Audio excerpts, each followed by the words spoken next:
Yesterday, February 27th, 2020, it was announced that YouTube TV would no longer be carrying, in the New York area, Yes Network.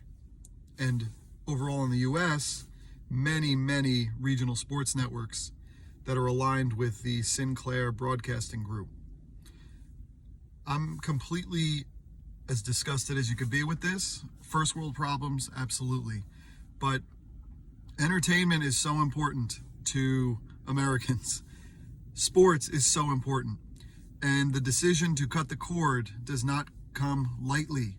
Many of us spend months figuring out what services will work for us, figuring out how we're going to break up with our cable providers, and putting our faith into these new technologies.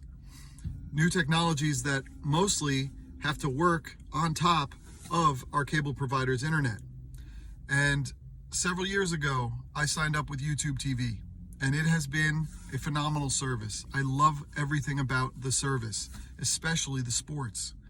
It had Yes Network, it had SNY as of, I think, last year. It came online at the beginning, or it might have been 2 years ago. It has everything I need. I buy the NBA League Pass through it. And for them just to drop this in a period of time where they really should be winning. PlayStation View just shut down. Many of the subscribers went to YouTube TV from that. But to be in a position now where they're going to drop regional sports networks, I think I saw in 44 networks. And a lot of people are worried about baseball, but there's hockey, there's basketball. We're in the middle of the basketball season. We're about to actually go into the home stretch and into the playoffs. And I just think it's an unbelievable haul. I'm sure that Sinclair is negotiating, I'm not going to say in bad faith, but I'm sure that they are driving a very hard bargain. They realize they're dealing with Google. Yes, YouTube TV is an upstart product, but behind it is Google. And so they're figuring, Google thinks that they're going to change the entire paradigm of television, and we're going to make them pay for it. It's not going to be an easy run anymore. It's kind of like what happened with Netflix when they decided they had to start making original content, because licensing outside content started off cheap, relatively, and then as Netflix gained prominence, the networks who were giving their licensed content to Netflix started to drive a harder bargain, made it a little more expensive. They didn't want all of their content to only go to Netflix. So now we're in a spot where I now have to decide tomorrow, February 29th, a leap year, Yes Network and all of these RSNs are going to come off the platform tomorrow, just out of nowhere.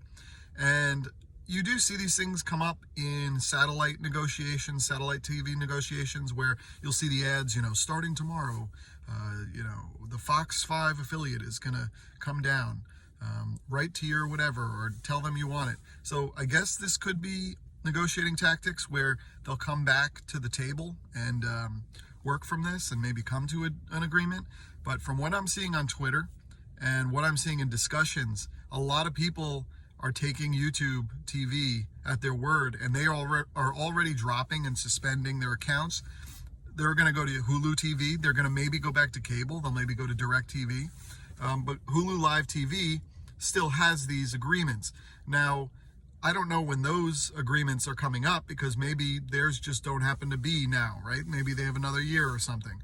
And maybe Sinclair is just scorching the earth, and they're not going to allow the price that's been paid up to now.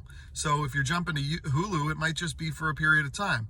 Now, the beauty of internet-enabled television is that you can just sign up, cancel, move back and forth. We all have the devices that'll play all these apps, so that's not a huge deal.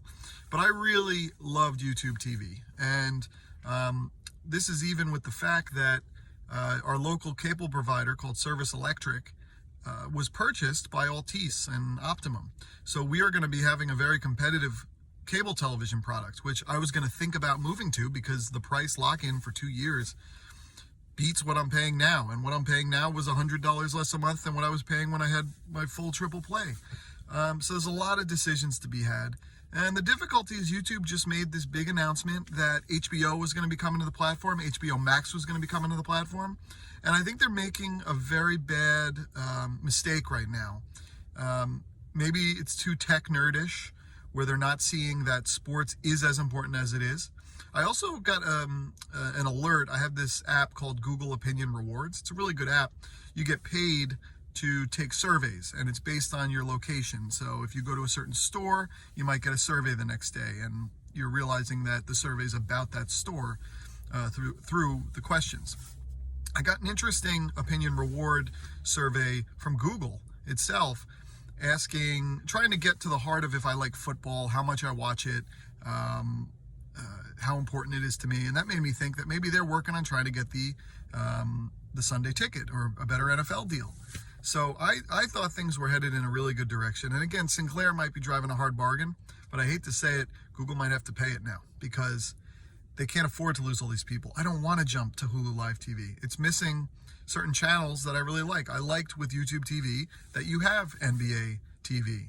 I like that you have MLB Network, even though I didn't watch it a lot. But I'm not a Yankee fan. My wife is a Yankee fan. I am a Nets fan, though, sort of. And Yes Network shows the Nets games.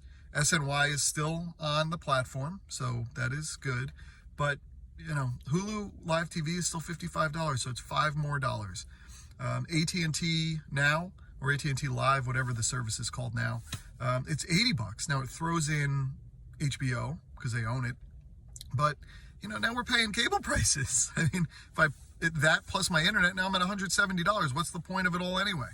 So this was just a really